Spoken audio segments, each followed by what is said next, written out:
मित्रों, क्या आपको लगता है कि मर्यादा पुरुषोत्तम भगवान श्री राम उनकी गर्भवती पत्नी प्रेग्नेंट वाइफ सीता जी को जंगल में अकेला छोड़ सकते हैं, उनका परित्याग कर सकते हैं और वहां जाकर चेक भी नहीं करते कि वो जीवित हैं नहीं हैं? उस निर्जन वन में क्या भगवान ऐसा कर सकते हैं? क्या हमारे राम ऐसा अमर्यादित कार्य कर सकते हैं? राम राम राम राम राम राम राम सीता राम सीता राम। मित्रों नमस्कार, हमारा नाम है हर्ष तिवारी और आध्यात्म जगत के इस चैनल रामायण बाय हर्ष तिवारी में आप सभी का बहुत बहुत स्वागत करते हैं। मित्रों, जब से वाल्मीकि रामायण में माता सीता के परित्याग का प्रसंग आया है और भगवान श्री राम के दो पुत्र तथाकथित दो पुत्र लवकुश का जंगल में जन्म होना ऐसा लिखा गया है, तब से ये अत्यधिक विवादास्पद विषय रहा है। लगभग 2000 वर्ष हो गए, थोड़ा सा अधिक समय हुआ है इस बात को, लेकिन 2000 वर्षों से ही ये एक विवादास्पद मुद्दा रहा है कि क्या भगवान श्री राम ने उनकी पत्नी को जंगल में छोड़ दिया और वहां उनके दो पुत्र लव और कुश का जन्म हुआ। ये विवादास्पद विषय है और बड़ा पीड़ादायी भी है, भक्तजनों को दुखी करने वाला विषय है।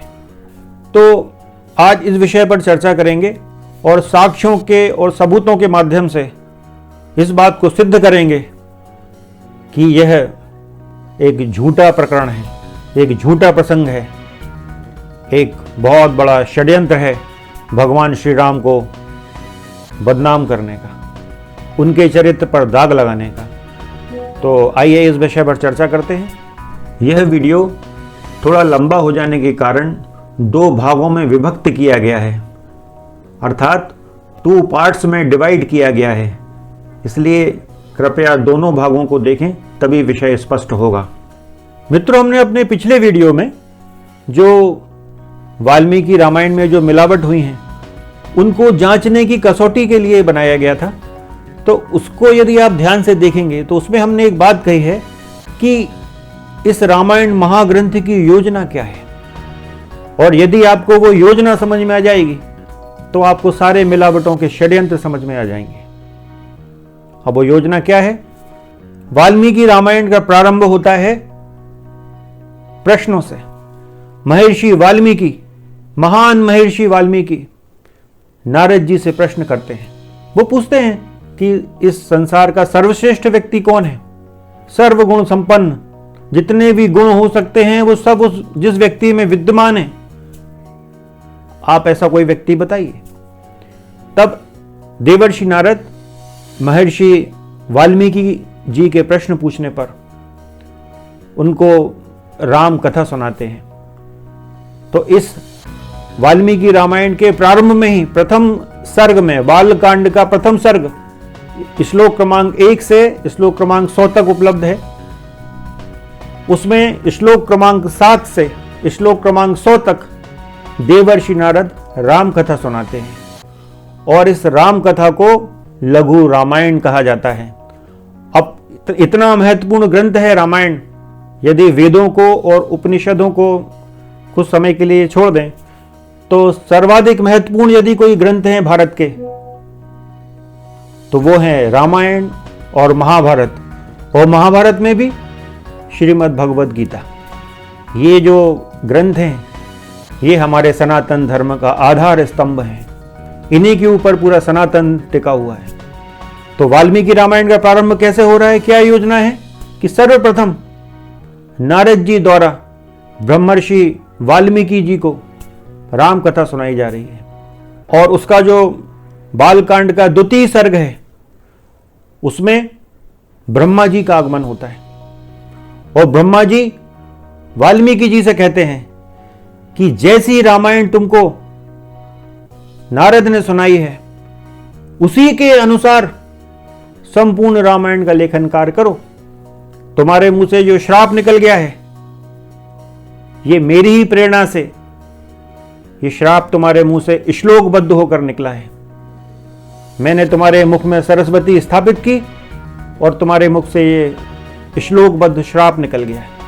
तो इन्हीं श्लोकों में संपूर्ण रामायण, संपूर्ण राम कथा का लेखन कार्य करो, संपूर्ण रामायण का लेखन कार्य करो। कृत्स्नम शब्द का प्रयोग है, कृत्स्नम यानी संपूर्ण। तो आप वाल्मीकि रामायण की योजना देखेंगे तो कृत्स्नम शब्द से ही प्रारंभ हो रही है और अंत में युद्ध कांड पर कृत्स्नम शब्द पर ही समाप्त हो रही है। इसके लिए विस्तृत में हमारा जो पिछला वीडियो है ये वाला, इसको ध्यान से देखना आवश्यक है क्योंकि उसमें सारी बारीकियां हैं। इस वीडियो में ज्यादा गहराई में ना जाते हुए केवल जो मेन पॉइंट है इस वीडियो का वो है लव कुश का जन्म और माता सीता का परित्याग। तो इस वीडियो में वहीं तक सीमित रहेंगे। तो अब नारद जी की जो लघु रामायण है उसको ब्रह्मा जी ने सर्टिफाइड किया, वाल्मीकि जी से स्पष्ट कह दिया कि जैसी नारद ने रामायण सुनाई है उसी के आधार पर संपूर्ण राम कथा का निर्माण करो। तो अब वाल्मीकि जी तो बाध्य हो गए ना कि जैसी नारद ने सुनाई है उसी के आधार पर पूरी राम कथा का निर्माण करना है। तो मित्रों, बाल कांड का जो प्रथम सर्ग है श्लोक क्रमांक 1 से श्लोक क्रमांक 100, इसमें वाल्मीकि जी के प्रश्न भी हैं और नारद जी द्वारा सुनाई गई संपूर्ण राम कथा है। उस लघु रामायण में कहीं भी ना तो सीता परित्याग का कोई संकेत है, ना लव कुश के जन्म की कोई बात है। छोटा सा संकेत मात्र भी नहीं है, कोई इशारा नहीं है कि भगवान श्री राम ने उनकी गर्भवती पत्नी को जंगल में छोड़ दिया और वहां उनके 2 बच्चे हुए। चलिए मान लीजिए कि नारद जी भूल गए होंगे, इतनी सारी कथा सुनाई उनने, हो सकता भूल गए हों। लेकिन जब द्वितीय सर्ग में, इसी बालकांड के द्वितीय सर्ग में जब ब्रह्मा जी आते हैं और वो कहते हैं कि जैसी रामायण तुम्हें नारद ने सुनाई है उसी के अनुसार लिखो। यदि सीता का परित्याग हुआ होता और लव कुश का जन्म जंगल में हुआ होता वाल्मीकि जी के आश्रम में, तो वो कहते नहीं ब्रह्मा जी कि नारद ने तुमको जो राम कथा सुनाई है वो अधूरी है, झूठ बोला उसने, छुपा गया वो बात। असली कथा तो यह है कि श्री राम ने उनकी गर्भवती पत्नी को जंगल में छोड़वा दिया है, वहां उनके 2 बच्चे हुए हैं, लव और कुश। तो क्या ऐसा हुआ? ऐसा तो बिल्कुल नहीं हुआ। ब्रह्मा जी क्या कह रहे हैं कि जैसी रामायण तुम्हें नारद ने सुनाई है उसी के अनुसार लिखना, उसी के अनुसार लेखन कार्य करो। इसका क्या मतलब है? इसका यह मतलब है कि सीता का तो परित्याग हुआ ही नहीं है, भगवान ने कभी सीता को त्यागा ही नहीं है। और जब सीता को त्यागा ही नहीं है तो लव कुश के वो जंगल में पैदा होने का तो कोई प्रश्न ही नहीं उठता। तो ये तो कोरा झूठ है। ब्रह्मा जी का जो आदेश है महर्षि वाल्मीकि को, आपको इस श्लोक के माध्यम से उसको देखना चाहिए। यह बाल कांड के द्वितीय सर्ग का 32वां श्लोक है और 33वें का अर्धभाग है। रामस्य चरितम कृत्स्नम कुरु त्वम ऋषि सत्तम धर्मात्मनो भगवतो लोके रामस्य धीमतः वृत्तम कथय धीरस्य यथा ते नारदाच्छ्रुतम वृत्तम कथय धीरस्य यथा ते नारदाच्छ्रुतम। मुनि श्रेष्ठ, तुम श्री राम के संपूर्ण चरित्र का वर्णन करो। परम बुद्धिमान भगवान श्री राम संसार में सबसे बड़े धर्मात्मा और धीर पुरुष हैं। तुमने नारद जी के मुंह से जैसा सुना है उसी के अनुसार उनके चरित्र का चित्रण करो। बालकांड के ही द्वितीय सर्ग का जो 33वां श्लोक है उसका अर्धभाग जो कहता है रहस्यम च प्रकाशम च यद वृत्तम तस्य धीमतः रामस्य सह सौमित्रे राक्षसानाम च सर्वशः। इसके आगे जो 34वां भी श्लोक है वो भी इसी प्रकार है। इन दोनों श्लोकों का अर्थ यह है कि ब्रह्मा जी वाल्मीकि जी से कह रहे हैं कि बुद्धिमान श्री राम का जो गुप्त या प्रकट वृत्तांत है तथा लक्ष्मण, सीता और राक्षसों के भी जो संपूर्ण गुप्त या प्रकट चरित्र है वे सब अज्ञात होने पर भी तुम्हें ज्ञात हो जाएंगे। इसका सामान्य शब्दों में अर्थ यह है कि ब्रह्मा जी ने वाल्मीकि जी को दिव्य दृष्टि का वरदान दिया है कि भगवान राम का, सीता जी का और भी जो अन्य पात्र हैं उनका जो भी गुप्त चरित्र हो या प्रकट वो सब आपको ज्ञात हो जाएगा। अब जब इतना बड़ा वरदान मिल गया दिव्य दृष्टि का, तो वाल्मीकि जी के सामने तो भगवान का जो भूतकाल में घटी हुई घटनाएं हैं, जो भविष्य में घटेंगी घटनाएं और जो वर्तमान में घट रही हैं, उन सब का ज्ञान हो गया है।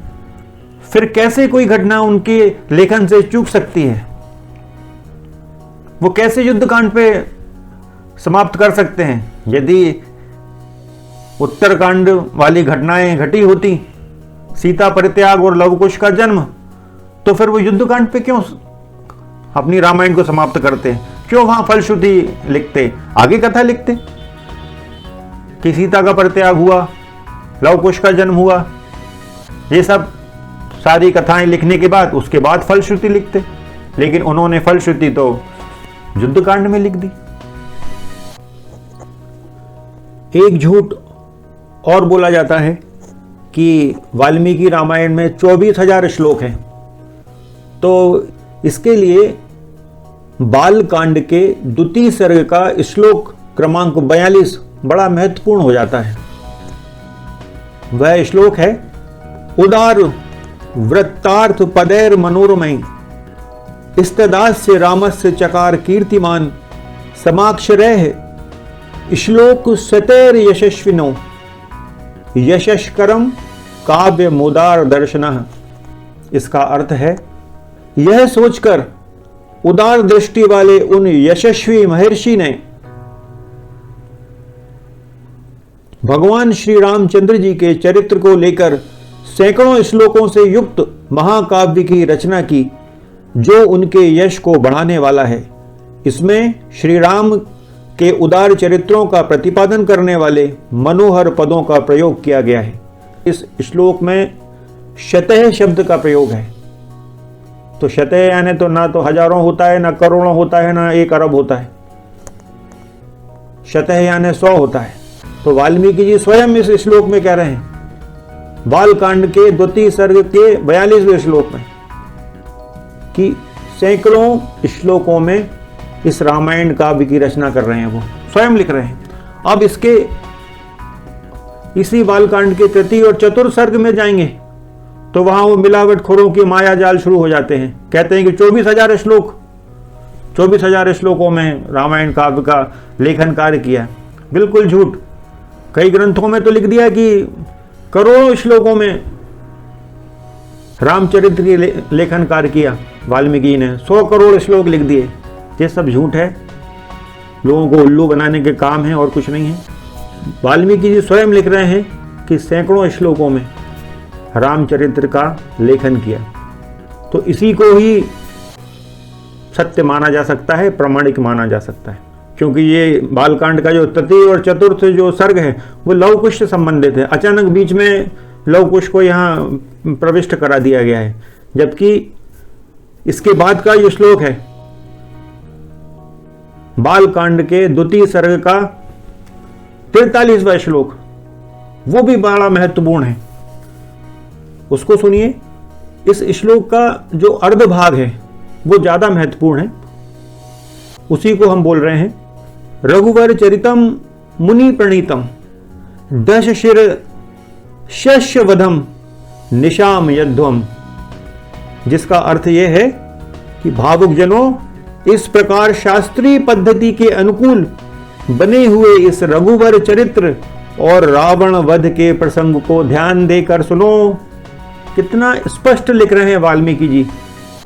वो इस पूरे रामायण ग्रंथ का लेखन का उद्देश्य बता रहे हैं कि उद्देश्य क्या है कि हे भावुक जनों, इस प्रकार शास्त्रीय पद्धति के अनुकूल बने हुए इस रघुवर चरित्र और रावण वध के प्रसंग को ध्यान देकर सुनो।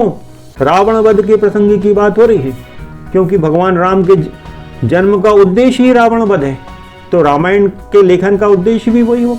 बीच बीच में भगवान ने जो अपनी लीलाएं दिखाई हैं, अपने आदर्श चरित्र का प्रदर्शन किया है मानव जाति के कल्याण हेतु, बीच बीच में उनका वर्णन है। लेकिन मुख्य जो इस रामायण ग्रंथ की विषय वस्तु है वो रावण वध ही है। तो इस दृष्टि से ये श्लोक बड़ा महत्वपूर्ण हो जाता है। 43वें श्लोक का ये अर्धभाग, इससे बिल्कुल स्पष्ट हो जाता है कि 24,000 श्लोकों में वाल्मीकि रामायण के होने का अथवा 100 करोड़ श्लोकों में वाल्मीकि रामायण के होने का ये सब झूठ है, असत्य है, भ्रामक तथ्य है। तथ्य तो है नहीं, भ्रामक बात है। नारद जी की जो लघु रामायण है जो वाल्मीकि जी को सुनाई है उसको आप इन चित्रों के माध्यम से देख सकते हैं। श्लोक क्रमांक 1 से श्लोक क्रमांक 100 तक ये आप चित्र के माध्यम से देखिए। अब बार बार यही बात आ रही है, ब्रह्मा जी ने नारद जी द्वारा जो लघु रामायण कही गई है उसी को प्रमाणित किया कि वही सच्ची रामायण है। तो अब ब्रह्मा जी के वाक्य की, ब्रह्मा जी के कथन की, ब्रह्मा जी जो भी बात कह रहे हैं उसकी गंभीरता क्या है, उसका क्या महत्व है। यदि ब्रह्मा जी कोई बात कह रहे हैं तो उसका मतलब क्या है, उस बात का हमारे सनातन धर्म में महत्व क्या है। तो इस महत्व को देखने के लिए कुछ कथाओं का हमको सहारा लेना होगा कि हमारे सनातन धर्म में ब्रह्मा जी को इस सृष्टि का निर्माता माना जाता है। भगवान श्री विष्णु सृष्टि का पालन करते हैं और भगवान शंकर अपने महाकाल रूप में सृष्टि का संहार करते हैं। उस परब्रह्म परमात्मा ने इन त्रिदेवों का यही कार्य निर्धारित किया है। अब ये कार्य तो निर्धारित कर दिया, लेकिन इनका जो सम्मान है आपस में एक दूसरे को मेंटेन करके चलना है कि संसार में त्रिदेवों का जो सम्मान है उसमें कोई कमी नहीं आना चाहिए। तो ये तीनों त्रिदेवों की आपस में अंडरस्टैंडिंग है, आपस में उनकी ड्यूटी है, उनका कर्तव्य उन्होंने बना के रखा है कि तीनों का हम सम्मान इस सृष्टि में बनाकर रखेंगे।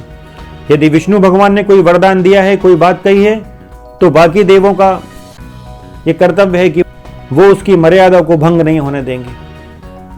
ऐसे यही बात शंकर जी पे लागू होती है, यही बात ब्रह्मा जी पे लागू होती है कि यदि ब्रह्मा जी ने कोई बात कह दी तो उसकी मर्यादा की स्थापना करना, उसकी मर्यादा की रक्षा करना भगवान विष्णु का भी कर्तव्य है, भगवान शिव का भी कर्तव्य है। और केवल ये त्रिदेवी आपस में इस दायित्व से बंधे हुए नहीं है, समस्त देवी देवता उनका दायित्व है कि यदि ब्रह्मा जी ने कोई वरदान दिया है, कोई कथन किया है, विष्णु भगवान ने कुछ कहा है, शंकर जी ने कुछ कहा है, तो उस बात को निभाना, उस आशीर्वाद को निभाना, उस वरदान को निभाना सारे देवी देवताओं का कर्तव्य है। अनेक पौराणिक कथाएं इस बात को सिद्ध करती हैं, लेकिन चूंकि बात इस समय वाल्मीकि रामायण की हो रही है तो वाल्मीकि रामायण में कुछ प्रसंग आते हैं, उन्हीं की चर्चा की जाए। तो एक बड़ा महत्वपूर्ण प्रसंग आता है देवता दानव युद्ध का, महासंग्राम का, कि देव दानव युद्ध हुआ। उसमें एक समय क्या होता है कि दानवों की पराजय होने लगती है, रावण जो है वो पराजित होने लगता है, देवता लोग विजयी होने लगते हैं।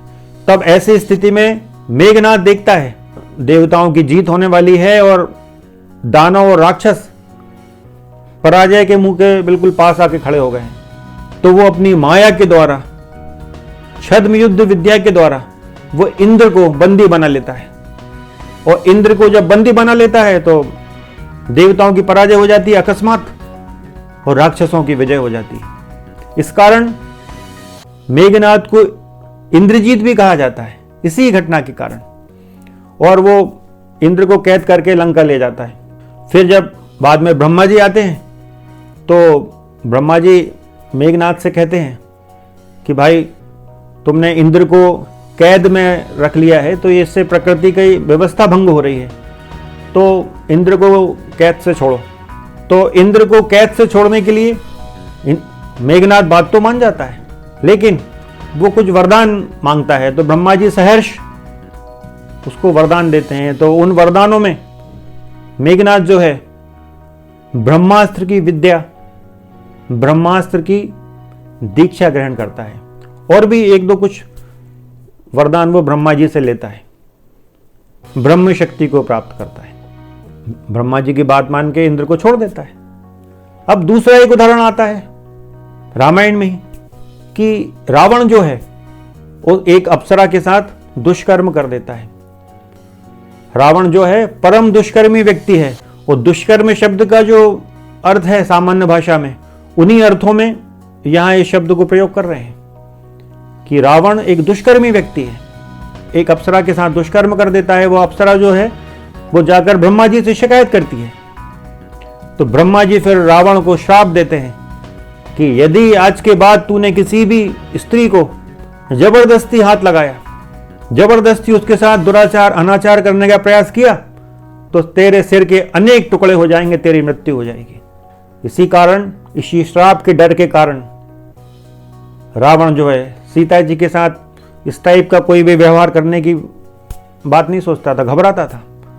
वो रोता था उनके सामने, निवेदन करता था कि मुझसे विवाह कर लो, लेकिन किसी भी दुराचार की उसकी हिम्मत नहीं होती थी। लोग कहते हैं कि अरे बड़ा महान था रावण, देखो उसने सीता जी को हाथ भी नहीं लगाया। ऐसी बात नहीं है। उसको ब्रह्मा जी का श्राप याद है कि यदि कुछ गड़बड़ करी तो मृत्यु तुरंत होना पक्का है। तो रावण ने भी ब्रह्मा जी के श्राप का सम्मान किया। सम्मान तो करना ही था, नहीं तो मृत्यु का भय था। एक अगली कथा वाल्मीकि रामायण में, अन्य रामायण में भी है, सुंदरकांड में प्राप्त होती है कि जब हनुमान जी लंका जाते हैं, माता सीता का दर्शन करते हैं, और दर्शन करने के बाद वो अपना युद्ध प्रारंभ कर देते हैं। रावण के बड़े बड़े योद्धाओं को मार गिराते हैं, यहां तक कि रावण के खतरनाक बलशाली पुत्र अक्षय कुमार का भी वध कर देते हैं। बहुत भयानक युद्ध होता है और उसको मार देते हैं। और भी जो रावण के मुख्य सेना नायक हैं, योद्धा हैं, उन सबको मृत्यु के मुंह में सुला देते हैं हनुमान जी। तो लंका में हाहाकार मच जाता है। हनुमान जी लंका अस्त व्यस्त कर देते हैं, त्रस्त कर देते हैं। तो बड़ा अपमानजनक है रावण के लिए। तो ऐसी स्थिति में फिर रावण मेघनाथ को भेजता है, इंद्रजीत को। इंद्रजीत जब युद्ध करने के लिए आता है हनुमान जी से, तो दोनों के बीच में भीषण युद्ध होता है। लेकिन मेघनाथ समझ जाता है कि इस व्यक्ति को, ये वानर को जीतना संभव नहीं है, आज मेरी पराजय पहली बार निश्चित है। तब अपनी बेइज्जती के भय से ब्रह्मास्त्र का संधान करता है। ब्रह्मास्त्र से अभिमंत्रित बाण को हनुमान जी के ऊपर छोड़ देता है। हनुमान जी देखते हैं कि इसने ब्रह्मास्त्र का प्रयोग कर दिया है। हनुमान जी किसी भी अस्त्र शस्त्र से ना बांधे जा सकते हैं, ना मारे जा सकते हैं। उनको वरदान है देवताओं का। ब्रह्मा जी का भी स्वयं वरदान है कि ब्रह्मास्त्र तुम्हारा कुछ नहीं बिगाड़ सकता है। लेकिन फिर भी हनुमान जी उस ब्रह्मास्त्र के सम्मान में बंध जाते हैं और मेघनाथ उनको घसीटते हुए रावण के पास ले जाता है। अब एक कथा आती है युद्ध कांड में कि बहुत भीषण युद्ध चल रहा है, दोनों तरफ के सैनिक मारे जा रहे हैं, मार काट मची हुई है। राक्षस लोग वानरों पे आक्रमण कर रहे हैं, वानर लोग राक्षसों पे आक्रमण कर रहे हैं, भयानक युद्ध छिड़ा हुआ है। लेकिन वानरों का पलड़ा भारी हो जाता है, राक्षसों की हार दिखने लगती है रावण को। तो रावण बड़ा चिंतित हो जाता है कि अब पराजय होगी क्या। तो इंद्रजीत खड़ा होता है। मेघनाथ कहता है कि पिताजी, मेघनाथ के होते हुए आप क्यों टेंशन लेते हो? ये शोक, ये चिंता आपको शोभा नहीं देती। आप मुझे आदेश करें, मुझे सेवक अवसर दें, देखिए मैं क्या कमाल दिखाता हूं। और उस दिन मेघनाथ युद्ध के लिए जाता है तो वो क्या करता है कि अपने सारे अस्त्र शस्त्रों को, अपने धनुष को, वाणों को, अपने रथ को भी ब्रह्मास्त्र से अभिमंत्रित करता है और बहुत भयानक युद्ध करता है। अपने आप को वो आकाश में छुपा लेता है माया द्वारा। छद्म युद्ध का वो एक्सपर्ट है। तो आकाश से लाखों की तादाद में बाणों की वर्षा हो रही है, लेकिन कोई दिखाई नहीं दे रहा है। तो वो सारे बाण वानरों को चोटिल कर रहे हैं, उनको घायल कर रहे हैं। तो उन बाणों से चोटिल होकर धड़ाधड़ वानर गिरते जा रहे हैं। हजारों की तादाद में वानर मारे जा रहे हैं। बहुत रक्तपात मचाता है मेघनाद। जब वानरों की दुर्गति हो जाती है, तब फिर वो भगवान श्री राम और लक्ष्मण की तरफ अपने बाणों का मुंह कर देता है। तो जब मेघनाद के बाण भगवान श्री राम और लक्ष्मण की ओर आते हैं, तो भगवान लक्ष्मण जी से कहते हैं कि लक्ष्मण, ये जो बाण मेघनाद द्वारा चलाए जा रहे हैं, ये छद्म विद्या द्वारा, ये ब्रह्मास्त्र से अभिमंत्रित बाण है। अब चूंकि ब्रह्मास्त्र से अभिमंत्रित हैं, तो हम ब्रह्मा जी का अपमान तो कर नहीं सकते।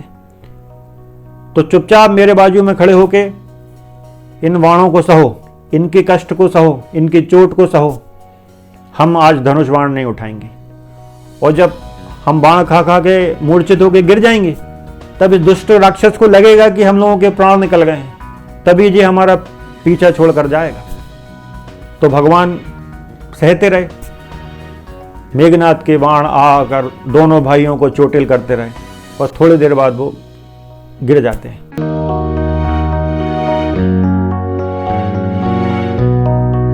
राम राम राम राम राम राम राम सीता राम